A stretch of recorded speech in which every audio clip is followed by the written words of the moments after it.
오늘 저는 변화를 받으라라는 제목으로 말씀을 전하도록 하겠습니다. 한국경제 2023년 9월 10일자에 오피니언 기사가 있었는데요. 여기서 김동재 연세대 국제대학원 교수님께서 이런 제목의 글을 쓰셨습니다. 변화 없는 기업이 가장 위험하다. 비파괴적 혁신이 생존 열쇠가 될 것. 이런 제목으로 오피니언 기사를 썼는데요. 이 경영학에서는 조지프 슌페터라는 이런 학자가 1942년에 창조적 파괴라는 이런 이론을 주장하면서 이 혁신은 곧 파괴다 라고 주장을 했습니다. 그래서 이것을 경영학에 도입을 하고 그 회사들마다 이제 과거에 했던 구습을 다 파괴하는 식으로 가다 보니까 이 조직이 내부적으로 외부적으로 굉장한 이 반발을 사게 되는 겁니다. 그러면서 이제 한계에 부딪혔어요. 이 변화라는 것이 부수고 파괴하고 무조건 과거의 것은 옛날 것이라고 없애버리고 하는 것이 이게 한계가 있구나라는 걸 이제 깨달은 거죠. 그런데 2005년에 블루오션이라는 이론을 또 한국 그 학자 중에 김위찬이라는 교수가 프랑스 인시아드 경영대학원에서 르네 마보안이라는 교수와 함께 이 블루오션 전략이라는 새로운 변화 전략을 제시를 합니다. 이것은 혁신이 기존의 것을 파괴하는 것이 아니라 새로운 가치를 창출함으로 기존의 것들을 보완하는 그런 개념이다 라고 하면서 이제 과거의 것을 무조건 부수거나 파괴하거나 갈등을 일으키거나 하는 것이 아니라 새로운 그런 발전적이고 또 건설적인 방향으로 가되 옛것과 새것의 조화를 이루면서 가는 그런 방향으로 바꾸어졌다라는 거죠. 그러니까 이 회사들은 그 이윤을 남겨야 되고 그리고 이 어떤 상업적 성공을 이루어야 되지 않습니까? 그런 데 있어서 이렇게 몸부림치고 변화하려고 하고 급변하는 이 시대에 가장 위기로 여기는 것이 무엇이냐? 변하지 않는 것이라는 것입니다. 그냥 현 상태 유지하는 거. 이것을 가장 위험한 상태다라고 보고 이렇게 세상에서 이런 세상 사람들은 몸부림치고 있다라는 것입니다. 우리가 2024년 이제 한 달이 지났습니다. 우리가 지난 한 달을 한번 이제 돌이켜 보면서 이제 새롭게 변화해보고자 우리가 결심한 것들을 잘 하고 계실 수도 있고 또는 작심삼일이 돼서 그 결심하고 하려고 했던 것들을 좀 몇 번 이렇게 하다가 말았을 수도 있고 또는 그냥 아무런 계획 없이 이거 해가 지나갔는지 어쨌는지 모르게 그냥 이렇게 흘러가셨을 수도 있었을 것 같습니다. 우리가 그런데 작년에 비해서 우리의 신앙이 내가 하나님 앞에 결단하고 하나님 앞에 더 내가 성장하고자 하는 이 결심이 작년에 비해서 더 업그레이드 됐는지 아니면 다운그레이드 됐는지를 한번 우리가 점검해 봤으면 좋겠습니다. 이 김동재 교수의 말같이 가장 위험한 것은 우리 경영학에서 뿐만 아니라 우리 신앙에 있어서도 가장 위험한 것은 변함없는 현 상태 그대로 있는 것이라는 것입니다. 우리의 신앙이 우리가 더욱더 전진하려 하지 않고 그냥 현상 유지만 하고 멈춰 있으려고 하면 사실은 이미 그 자체로 뒷걸음질 치고 있는 것이고 퇴보하는 것입니다. 뭔가 바람이 훅 불어버리면은 그것에 또 넘어질 수밖에 없는 그런 상태가 된다라는 것입니다. 그래서 오늘 말씀은 우리가 영적으로 내가 진정으로 성장하기를 원하고 영적으로 내가 뭔가 변화를 경험하기를 원하고 하는 이런 분들에게, 이런 성도님들에게 우리가 왜 제가 제목으로 변화를 받으라라고 이렇게 제목을 정했는데, 우리가 왜 변화를 받아야 되는가? 그리고 우리가 무엇으로 변화되어야 되는가? 그리고 우리가 변화할 때 어떤 부분들을 주안점으로 우리가 변화를 해야 하는가에 대해서 오늘 말씀을 전하도록 하겠습니다. 오늘 본문으로 삼은 이 로마서는 이 사도 바울이 이 복음에 대해서 가장 방대하고 장엄하고 포괄적으로 진술해 놓은 책이라고 볼 수 있습니다. 4세기의 황금의 잎이라고 여겨졌던 크리스토스토모스라는 이 교부는 일주일에 한 번씩 소리 내어서 로마서를 전체를 통독했다고 합니다. 또 이 기독교 역사의 기라성과 같은 인물 중에 성 어거스틴, 그리고 마틴 루터, 또 이 감리교의 창시자 요한 웨슬리, 이 사람들의 공통점은 다 하나같이 로마서를 읽으며 은혜 받고 그리고 회심을 경험했다는 것입니다. 이 종교개혁가들도 이 로마서를, 이 성경을 이해하기 위한 열쇠로 보았습니다. 이 종교개혁자 칼빈의 로마서 주석 서문에 보면 누구든지 이 서신서를 이해한다면 그 사람에게는 성경 말씀 전체로 가는 통로가 열릴 것이다 라고 이렇게 소개하고 있습니다. 이 로마서의 전체 주제는 1장으로부터 3장에 보면 인류가 얼마나 하나님 앞에 불의함에 빠지게 되었는지를 나와 있습니다. 또한 이 3장 하반절로 11장까지는 하나님의 의가 그리스도를 통해서 어떻게 전해졌는지를 설명해 주고 있습니다. 또 12장으로부터 15장으로 가면 하나님의 백성들의 삶에서 어떻게 하나님의 의가 나타나야 하는지를 또 설명해 주고 있습니다. 그리고 이제 끝 인사로 마무리되는 것이 로마서의 전체적인 큰 구조라고 볼 수 있습니다. 저는 오늘 특별히 로마서 이 12장의 본문을 중심으로 하나님의 뜻을 분별하는 새 생활로의 변화에 대해서 정말 이 산재물이 되는 삶이 무엇인지, 그리고 주 은혜대로, 주님의 그 은혜대로 사는 삶이 무엇인지, 이 점들을 포인트로 삼아서 우리 또 말씀을 전하도록 하겠습니다. 이 로마서 12장의 이제 본문을 살펴보면은 제가 제목을 변화를 받으라라고 정했는데, 우리가 왜 변해야 되는가? 왜 변해야 되는가?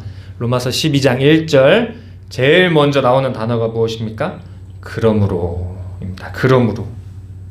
그러므로 이것은 이 앞의 내용을 받아서, 그러니까 이렇게 해야 된다라는 이런 표현입니다.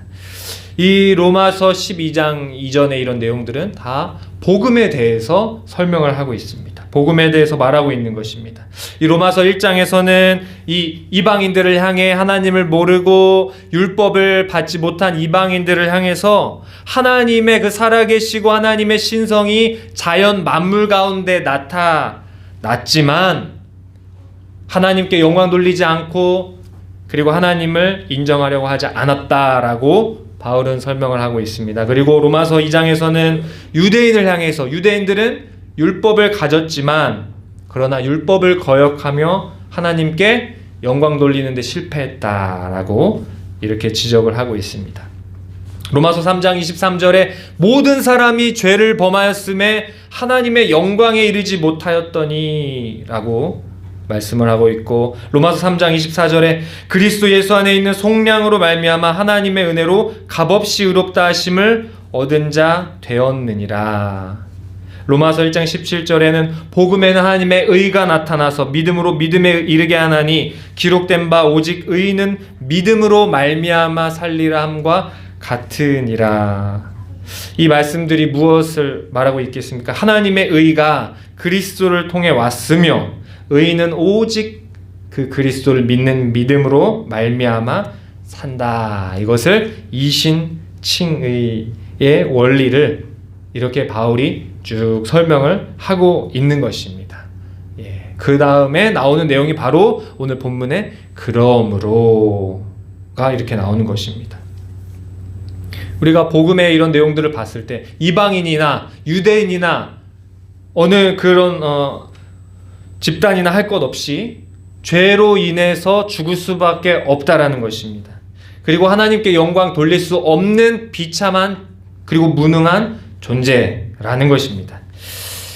이 하나님의 의, 오직 유일하신 하나님의 의를 예수님을 통해서 이렇게 보내주시고 십자가에 달려서 그 예수님께서 보배로운 피를 흘리셔서 우리를 향한 하나님의 사랑을 나타내신 것입니다. 이 예수를 믿으면 이 예수님의 의로움이 바로 우리의 의로움이 된다라는 것이 복음인 것입니다. 이 복음은 불의한 자를 의롭게 하는 것이 바로 복음입니다. 또 이 복음은 하나님께 영광 돌리지 못하는 삶에서 이제는 하나님께 영광 돌리는 삶으로 변화시키는 것이 바로 복음입니다. 또 하나밖에 없는 귀하고 귀한 아들 예수님을 이 땅에 보내주시고 그 예수님을 믿는 자마다 멸망하지 않고 영생을 얻게 하시고 의롭게 하시는 것, 이것이 바로 하나님의 사랑이고 이것이 바로 하나님이 우리에게 베푸신 자비고 이것이 하나님이 우리를 불쌍히 여기시는 긍휼이며 이것이 바로 은혜고 이것이 바로 복음이라는 것입니다. 사도 바울이 말합니다. 그러므로 형제들아 내가 하나님의 모든 자비하심으로 너희를 권하노니, 그러니까 이렇게 우리가 분에 넘치고 우리가 이렇게 놀라운 이렇게 복음과 이 사랑의 은혜를 받은 우리들로서 우리가 앞으로 이렇게 살아야 된다라는 것을 보여주고 있는 것입니다. 우리 사랑하는 성국교회 성도 여러분, 복음을 믿으십니까? 우리가 하나님의 사랑을 받은 자가 맞습니까? 그렇다면 우리가 하나님의 사랑을 받은 자로서 합당한 그 삶을 우리가 살고 있습니까? 우리가 변해야 됩니다. 우리가 무엇으로 변해야 될까요? 오늘 말씀해 보니까 산 제물로 우리의 몸을 드리라 이렇게 얘기하고 있습니다. 너의 몸을 하나님이 기뻐하시는 거룩한 산 제물로 드려라. 이것이 너희 드릴 영적 예배니라. 몸과 그리고 영에 대해서 나오는데 이 사도 바울이 얘기하는 것은 몸을 사용하는 것이 곧 영적인 것이다 라고 이야기하고 있는 것입니다. 이 사람을 구성하고 있는 것은 영혼과 그리고 육신, 우리 몸으로 구성되어 있죠. 그래서 이 사도 바울은 때로는 이 영혼과 몸이 갈등 관계에 있는 것처럼 이렇게 설명하기도 하고, 하지만 이 오늘 본문에서는 이 육신을 사용하는 것이 곧 영적인 것이다, 이렇게 굉장히 긴밀한 관계에 있는 것으로 표현을 하고 있는 것입니다. 이 사도 바울 당시의 이 헬라 철학은 플라톤이라는 이 철학자의 그런 세계관에 아주 가득했던 시대였습니다. 이때는 플라톤이 이야기했던 것은 어떤 이데아의 세계가 있고, 그리고 이 땅에 우리가 보는 모든 물질적인 이 세상은 이데아의 그림자와 같은 그런 세상이다. 그래서 이 보이지 않는 세계, 지적이고 영적이고 이성적인 것들은 거룩한 것이고, 그러니까 물질이 아닌 것들은 거룩한 것이고, 물질은 더러운 것이다. 물질은 저급한 것이다. 그러니까 육신은 저급한 것이고 이 영이 거룩한 것이고 귀한 것이다. 그러면서 구원을 이야기를 하기를, 구원이 무엇이냐? 영적인 지식을 얻는 것이 구원이다. 이렇게 가르쳤습니다. 자, 그렇게 되면 어떻게 될까요? 필연적으로 이 육신을 너무 이렇게 터부시하고 그리고 더럽다 그러고 하다 보니까, 그러면 육신은 어떻게 되든 말든 상관하지 않는 거예요. 그러다 보니까 기독교 안에 이 플라톤의 이런 이데아 사상이 들어오고 이렇게 하다 보면은 어떻게 되냐? 무율법주의로 빠지게 됩니다. 그러니까 하나님께서 율법을 통해서 나타내신 그런 내용의 말씀들을 다 무시해 버리는 거죠. 그러다 보면 이제 방종하게 되고 성적으로도 타락하게 되고, 세상 그냥 뭐 사람들과 뭐 거의 뭐 구분이 없이 살게 되는 거죠. 이런 이단적인 이런 기독교 집단이 초대 교회에 있었다는 것입니다. 그들의 이름은 니골라당으로 알려져 있습니다. 그러니까 지식적으로는 지적으로는 내가 동의해. 예수님을 믿어. 그런데 내 삶에서는 그냥 막 사는 거예요. 왜냐? 이 육신과 이 물질적인 것들은 다 이미 그냥 더럽고 타락하고 그냥 뭐 쓸모 없는 거니까. 뭐 이렇게 생각하고 그리고 그렇게 행동하던 그런 것들이 있었다고 합니다. 예. 오늘날 우리 기독교인들 사이에서도 사실은 우리 몸으로 드리는 산제사 이것이 부재함으로 오는 위기가 있습니다. 오늘 이 시대가 어떤 시대인가요? 말씀이 굉장히 넘쳐나는 시대입니다. 그리고 우리가 언제든 어디서든 내가 듣고 싶을 때 들을 수 있고, 그리고 정보를 또 검색할 수 있고, 그리고 귀에다가 이어폰을 꼽고 내가 듣고 싶은 말씀을 골라서 들을 수가 있습니다. 언제까지 들을 수 있을까요? 귓구멍이 뜨거워질 때까지 들을 수 있습니다. 예. 그런데 문제가 무엇이냐? 몸이 움직이지 않는다는 것입니다.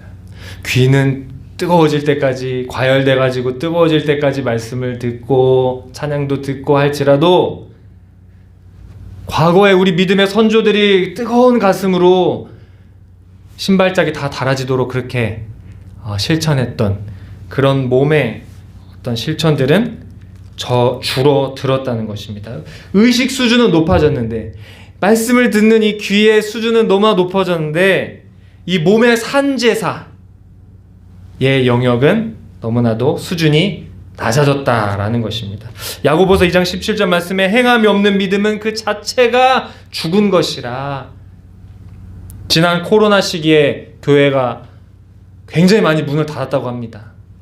얼마나 문을 닫았을까요? 무려 10,000개의 교회가 문을 닫았다고 합니다. 코로나 시기. 이 물리적으로 이 몸이 실제적으로 교회에 오고 가고 하지를 못하게 되다 보니까 몸이 떠나자 마음도 떠나버린 것입니다. 그러니까 몸과 마음이 함께 가는 거죠. 그리고 또 오늘날 우리 기독교인들이 하는 착각이 있습니다. 아주 큰 착각이 있어요. 무엇이냐? 내가 지금 듣고 있는 이 내용이 곧 나의 수준이라고 착각을 합니다. 내가 어떤 좋은 내용, 수준 있는 내용을 들으면 마치 그것을 듣고 있는 나는 난 이 정도 레벨이야, 난 이 정도 수준을 들어 하면서 이 듣는 그냥 그 어떤 그 입맛이 생겨버려요. 취향이 생겨버리고, 자, 이것에 속는다는 것입니다. 또 무엇에 속느냐? 소속감에 속습니다. 내가 어떤 뭔가 구색이 갖춰지고 멋있는 어떤 단체, 교회에 내가 그런 공동체에 내가 속해 있으면 내가 마치 그것이 나의 신앙이 그렇게 갖춰진 것인 마냥 속는다는 것입니다. 우리가 신앙에 있어서 바른 진리를 듣고 분별하는 것 너무나도 중요하지만, 그러나 이것은 기본일 뿐, 어쩌면은 그냥 그 자체로만 머물면 바로 반쪽짜리 신앙이 되는 것입니다. 또 가나안 성도라는 또 이런 말이 있죠. 안 나가를 거꾸로 해서 가나안, 안 나가. 그러니까 내가 크리스찬이지만 교회를 안 나간다는 것입니다. 그래서 가나안 성도라는 또 이런 신조어가 생겼는데, 그런데 또 한편으로는 이런 비판이 있습니다. 아니, 어떻게 교회를 안 나가는데 크리스찬일 수 있느냐? 예배를 안 드리는데 어떻게 크리스찬일 수 있느냐? 그걸 어떻게 성도라고 부를 수 있는가? 그렇게 또 비판하는 목소리도 있다는 것입니다. 작년에 우리 가수 중에 지올팍이라는 그런 가수가 아주 재미있는 곡을 냈습니다. 제목은 크리스찬. 크리스찬이라는 곡을 냈어요. 그런데 이 지올팍이라는 사람이 크리스찬이에요. 이 가수가 크리스찬인데, 이 곡을 만들게 된 계기가 아주 재밌습니다. 이 곡을 만드는 계기가 자기 친구가 있었는데, 이 친구가 목사님 자녀인데 성소수자였다는 거예요. 동성애를 하는 동성애자. 그래서 이 지울팍이라는 이 가수가 자기도 크리스찬인데 그 친구가 이제 목사님 자녀라는 걸 알게 되고 너 아직도 크리스찬이냐? 그렇게 물어봤대요. 그러니까 나 완전 크리스찬이야 라고 했다고 합니다. 예. 제가 비록 동성애를 하고 있어도 자기는 크리스찬이다 라는 그런 이제 그 대화를 통해서 이 지올팍이 굉장히 모순됨을 느끼고 참 이 크리스찬이면서 또 한쪽으로는 그렇게 세상 속에서 물질을 추구하고 또 뭐 동성애도 하고 그런 모습들을 보면서 참 이게 재미있는 소재로 그렇게 영감을 얻어서 곡을 만들었다고 합니다. 2023년 더 미션에서 설문조사를 했는데 교인 10명 중 4명이 썬데이 크리스찬이라고 합니다. 예, 그리고 구원의 확신을 가지고 있는 분이 절반밖에 안 된다 라는 이런 조사 결과가 나왔습니다. 그러니까 지적으로는 동의하는데 그런데 몸이 따라주지 않는다는 것입니다. 신명기 6장 3절에 이스라엘아 듣고 삼가 그것을 행하라 그리하면 내가 복을 받고 내 조상의 하나님 여호와께서 내게 허락하신 같이 젖과 꿀이 흐르는 땅에서 내가 크게 번성하리라. 하나님의 말씀은 듣고 내 몸으로 행하여 질 때 그것이 복으로 임하는 것입니다. 우리가 복음에 감격하여서 우리가 의롭다함을 받을 수 없는 우리가 예수님을 통해서 우리가 의롭다 하심을 이제 얻을 수 있는 이 은혜가 임하였는데 그래서 우리가 그 사실을 믿기만 하면 그 의가 우리의 것이 되는 이 복음에 감격하여서 우리의 몸을 하나님이 기뻐하시는 거룩한 산 제사로 드리는 그 헌신의 체험이 없이 자신을 그리스도인이라고 하는 것을 결코 그리스도인이라 참으로 그 거듭난 그리스도인이라 할 수가 없는 것입니다. 저도 모태신앙입니다만 우리 모태신앙의 함정에 빠지면 안 됩니다.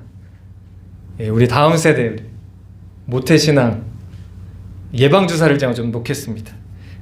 예, 부모님의 신앙이 나의 신앙이 아니라는 것입니다.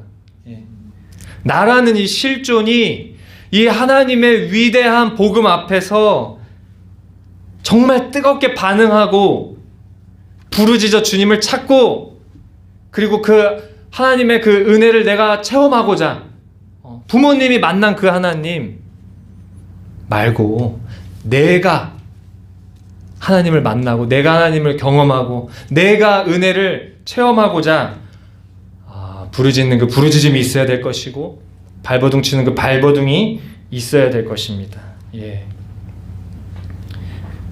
그래야지만이 우리가 언젠가 우리 부모님이 또 안 계시게 되는 날이 올 수도 있고 또 독립을 해서 멀리 혼자 또 떨어질 때도 있겠지만 그때에 주님을 떠나고 교회를 떠나고 예배가 무너지고 그러면서도 나 완전 크리스찬이야 하는 그런 모습이 아니라 혼자서도 그렇게 신앙을 잘 지키고 예배자로 이렇게 설 수 있게 되는 것입니다. 그런 축복과 은혜가 있기를 소원합니다. 예, 우리가 왜 몸을 드려야 되는가? 왜 우리가 우리의 몸을 드려야 되는가? 바로 우리의 몸이 그동안 우리가 하나님을 알지 못할 때, 복음을 알지 못할 때 우리가 불의의 무기로 사용되었기 때문입니다. 그렇기 때문에 우리가 이제는 우리 몸이 의의 무기가 돼서 하나님께 드려져야 되는 것입니다. 우리가 그동안 죄의 종노릇을 하고 있었기 때문에 우리가 이제는 주님께 순종하는 순종의 종이 되어야 되는 것입니다. 우리가 그동안 죄로 인해서 우리 하나님을 알지 못할 때, 하나님을 깊이 알지 못할 때, 복음을 만나지 못했을 때 우리가 항상 불법을 저질렀기 때문에 우리가 이제는 몸을 거룩하게 주님께 드려야 되는 것입니다. 우리가 이제 우리의 몸이 하나님께 드리는 이제 산 제물로 드리는 것이 아니면 현상 유지가 되는 것이 아닙니다. 마귀의 제물이 되고 있는 것입니다. 마귀의 제물로 바쳐지고 있는 것입니다. 내가 느끼고 있건 느끼지 못하고 있건 간에 선택의 기로는 없다는 것입니다. 둘 중에 하나라는 것입니다. KBS 다큐멘터리를 보다가 미국의 이제 한인 노숙자들을 보게 됐습니다. 7, 80년대 아메리칸 드림을 꿈꾸며 이제 한국에서 이민을 했습니다. 그런데 이분이 이 아메리칸 드림을 꿈꾸며 가서 열심히 일하고 결혼도 하고 자녀도 낳고 사는데, 그런데 미국에 단순히 그 꿈을 이루고 뭔가 성공을 하는 것뿐만 아니라 또 뭐가 있습니까? 굉장히 많은 유혹이 있습니다. 도박이 있고 마약이 있고. 그러니까 이 아메리칸 드림을 꿈꾸며 갔던 이민자들이, 이분들이 어느 순간 자기도 모르게 알코올 중독에 빠지고 도박에 빠지고, 그러다가 가족들과 헤어지고 병에 걸려서 노숙자들이 된 그런 분들이 있다는 것입니다. 그래서 이분들이 뉴욕에 노숙자를 위한 쉼터 사랑의 집이라는 곳을 세워서 운영을 하고 있는 뭐 그런 내용의 다큐였습니다. 그런데 여기에 이제 대표로 계시는 전 모세 원장님이 있는데요. 이 전 모세 원장님도 20년간을 도박 중독에 빠져 있어서 가족을 잃고 전 재산을 잃어버렸습니다. 그리고 이제 이분이 이 사랑의 집은 다 이제 기독교 기관이고, 이 전 모세 이분도 이 이름에서부터 알 수 있죠.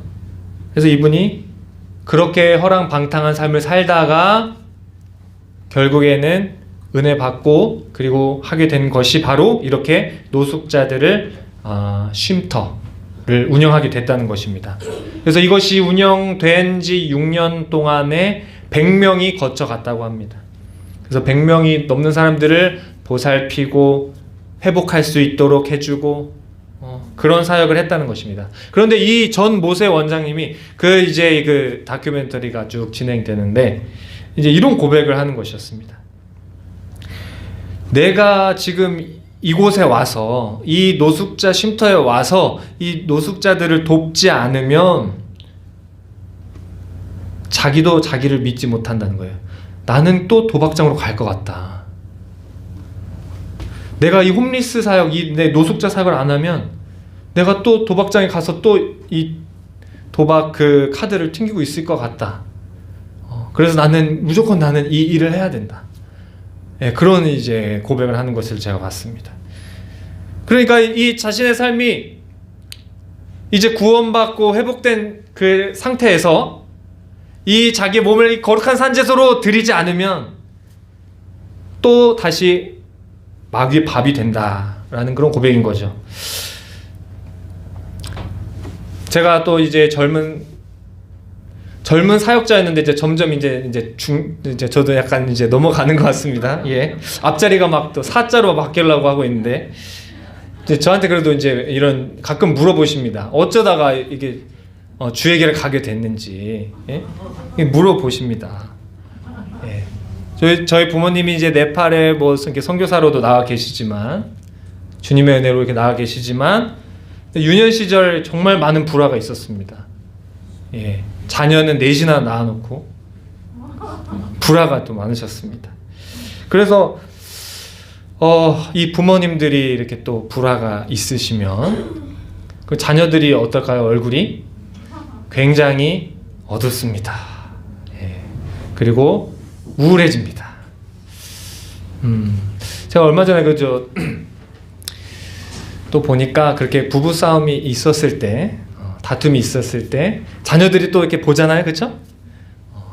그러면 그러고 지나가지 말고 꼭 나중에 이제 다 그 거친 대화가 끝난 이후에 자녀들에게 우리가 잘 풀었다라는 것을 꼭 이렇게 얘기를 해줘야 자녀들이 이렇게 평안하고 안정적으로 잘할 수 있다. 뭐 이런 내용을 들었는데, 예, 저희 하여튼 부모님께서 굉장히 두 분 다 보통 저희가 아니셔서, 예, 거의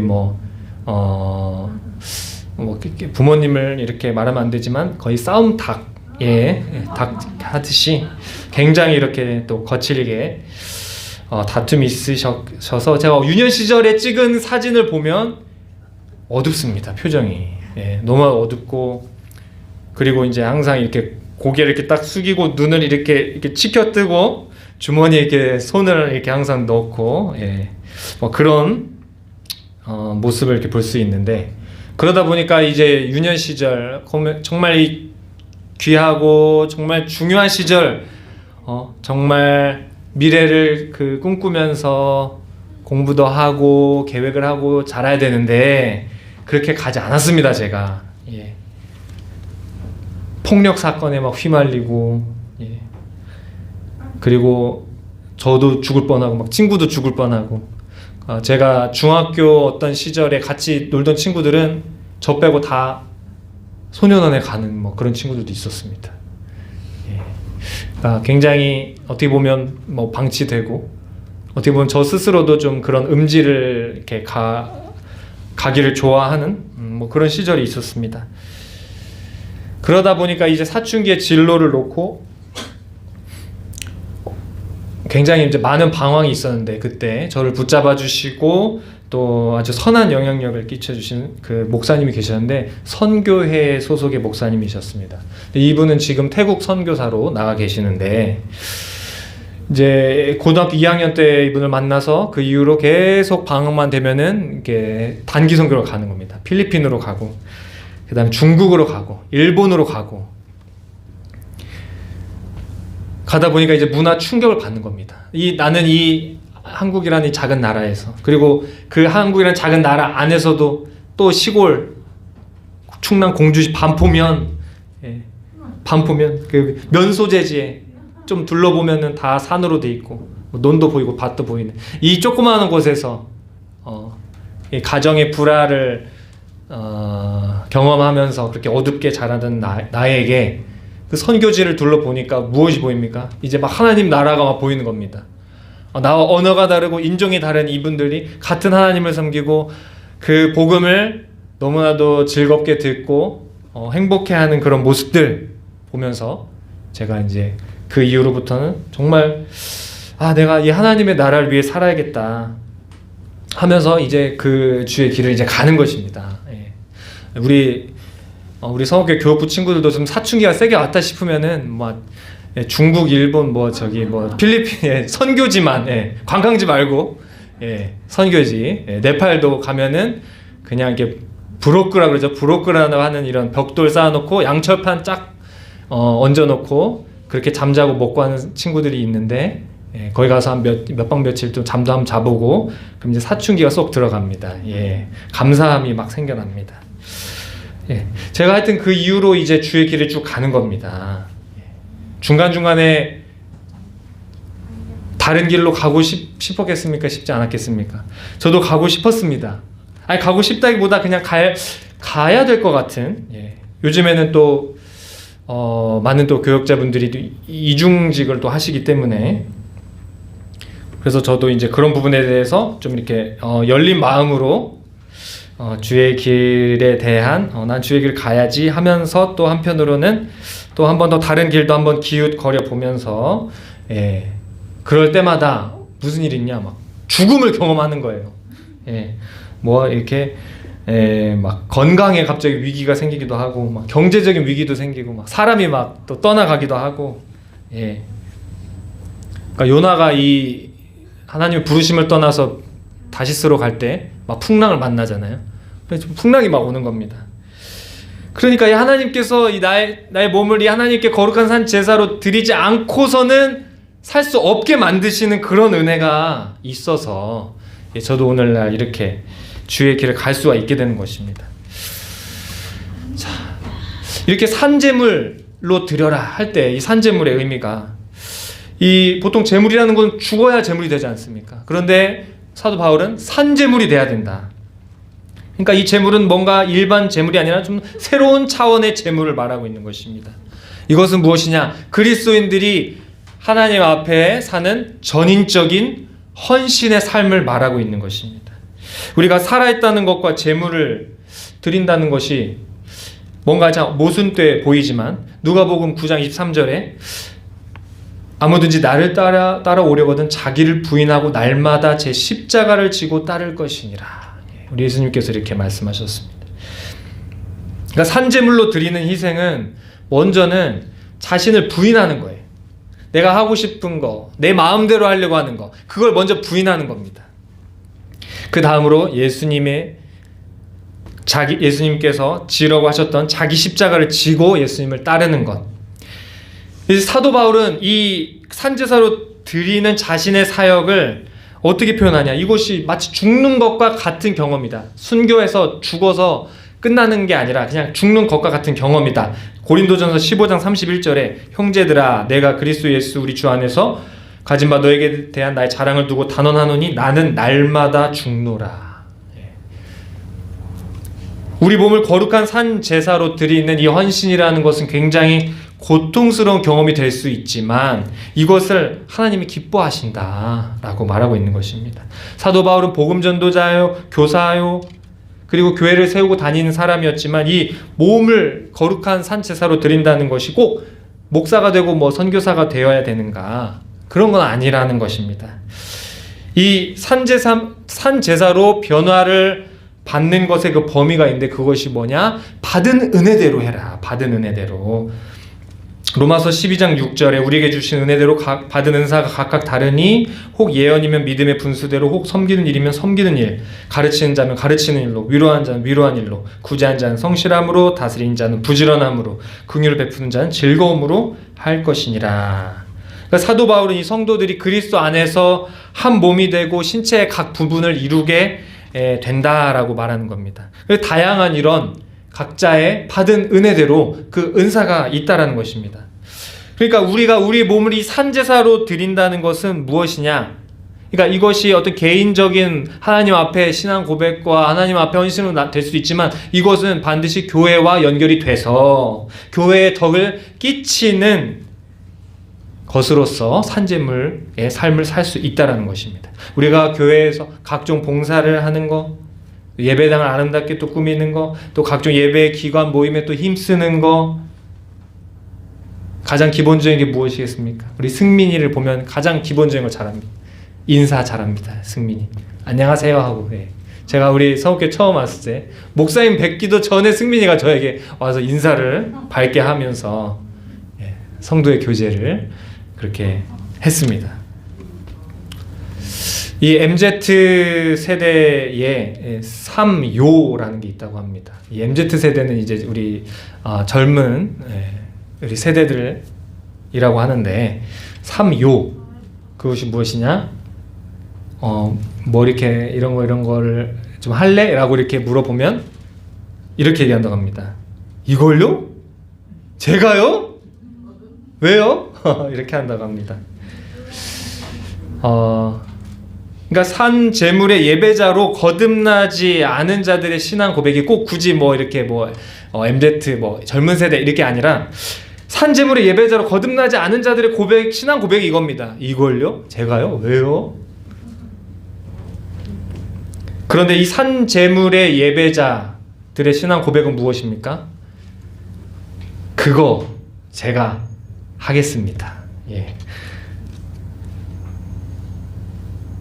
우리 좌우로 한번 인사해 보겠습니다. 그거 제가 하겠습니다. 그거 제가 하겠습니다.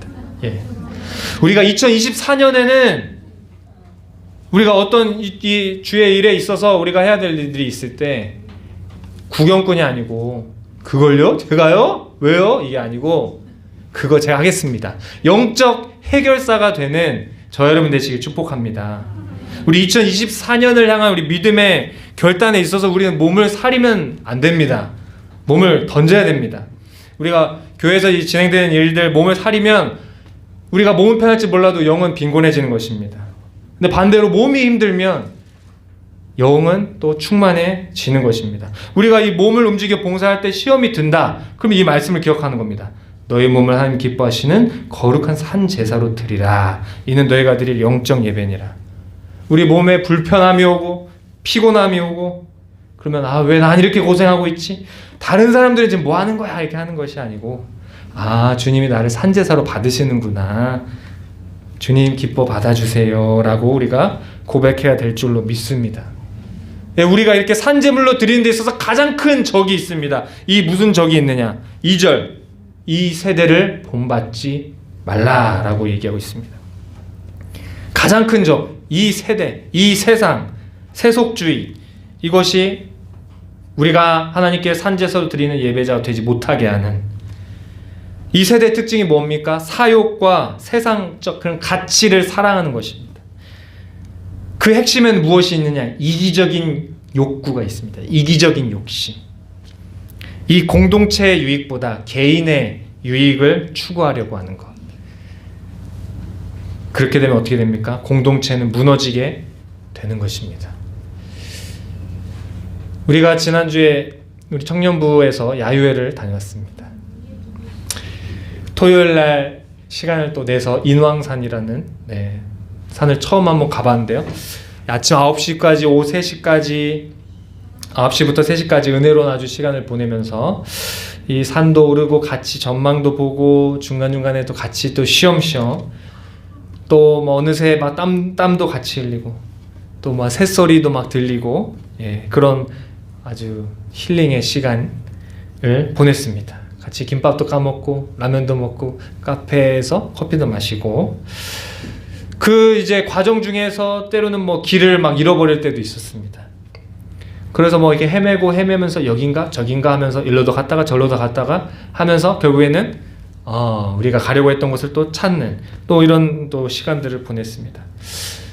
이런 어떤 이 당일 행사를 치르면서도 이것이 그냥 뭐 재밌게 놀다 왔나 보다 라고 생각할 수도 있지만 사실은 이 안에 어떤 굉장히 깊은 영적 의미가 있는 것입니다. 사실 이것을 의도해서 이런 또 행사를 기획한 부분도 있는데 그 둘레길을 이렇게 가면서 그 등산을 하면서 서로가 서로를 계속 돌아봅니다. 잘 오고 있는지. 그러면서 그 6시간 동안 얼마나 많은 또 아이 컨택을 하고 또 뭐 힘들어하면 뒤에서 밀어주기도 하고 막 끌어주기도 하고 또 좀 이렇게 늦어지는 것 같으면 기다려주기도 하고 그리고 같이 이렇게 나눠 먹고 그러니까 이런 어떤 몸으로 우리가 그런 하는 활동들이 어떻게 영적인 활동이 될 수 있는가? 그것은 바로 우리 나가기 이 청년들이 이렇게 행사하기 전부터 우리 성도님들이 계속해서 예배 때마다 기도해 주시고 그렇게 청년들이 잘 세워지기를 축복해 주시면서 그렇게 마음을 모아 주셨기 때문에 또 우리 청년들이 또 단합이 되고 또 이런 단단한 공동체 또 가족이 되는 시간이 되었던 것 같습니다. 결론을 맺겠습니다. 우리가 하나님께 거룩한 산 제물로 우리가 하나님께 우리가 드려져야 하는 그 이유가 있다면 다른 그 무엇이 아닙니다. 예수님께서 바로 하나님이 받으시는 기뻐하시는 산 제물로 드려지셨기 때문입니다. 예수님께서 많은 말씀을 가르치시고 많은 귀신도 쫓아내시고 병도 고치시고 기적을 행하셨지만 결정적으로 이 하나님 나라의 역사를 뒤바꾼 것은 바로 예수님의 몸을 하나님께 드림을 통해서 예수님이 단순히 어떤 기술을 사용하신 것이 아니고 그냥 그 몸을 내어 주심으로써 이루어진 것입니다. 이 예수님께서는 하나님을 향한 신앙 고백과 또 이 하나님이 구원하실 이 하나님 백성들을 향한 이런 사랑으로 그냥 이 몸을 내어 주신 것입니다. 자기 자신을 위한 삶이 아니라 하나님의 기쁨을 위해서 하나님 나라의 유익을 위하여서 그렇게 이 모든 희생을 하신 것입니다. 이 예수님께서 우리 십자가에 달려 돌아가시고 보배로운 피를 흘리신 것은 바로 거룩한 산 제물로 살 수 있는 모든 능력을 그 십자가 위에서 예수님이 우리에게 주신 것입니다. 우리가 우리의 힘으로 거룩한 산 제물로 살려고 해도 주님을 위해 충성되게 살려고 해도 그것이 안 됩니다. 그러나 예수님의 그 십자가에서 주신 그 예수님의 삶을 우리가 받을 때, 우리가 그것을 믿을 때 우리가 예수님과 같이 거룩한 산 제물로 산 제사를 드리는 예배자가 될 수 있다는 것입니다. 우리가 2024년 늘 하던 대로 하던 우리가 어떤 편한 삶을 우리는 거부해야 될 것입니다. 그리고 하나님의 나라를 위해서 기꺼이 불편을 감수해야 됩니다. 우리가 타락한 이기심은 이제는 버리고 거룩한 교회를 세우는 하나님께 산 제물로 영적 제물로 드려지는 저와 여러분 되시기를 예수님의 이름으로 축복합니다. 기도하겠습니다. 하나님 아버지 감사합니다. 우리가 그동안 몸으로 지은 죄, 입으로 지은 죄, 행동으로 지은 죄로 인해서 예수님의 몸이 제물되어 찢기고 피 흘리셔야 했습니다. 십자가에서 보배 피를 흘리시며 나만 편하게 살려고 하는 이기적인 삶이 아닌 하나님의 나라를 위해 불편을 감수하고 산 제물로 드리는 삶을 우리에게 주셨습니다. 산 제물의 삶을 믿음으로 새롭게 받아들입니다. 주님의 몸된 교회를 위해서 우리 자신을 산 제물로 드리듯 헌신하는 산 제물의 예배자가 되게 하여 주시옵소서. 산 제물의 예배자로 살며 비록 우리의 겉사람은 후패하나 속은 날로 새로워진 은혜를 경험하게 하여 주시옵소서. 예수님의 이름으로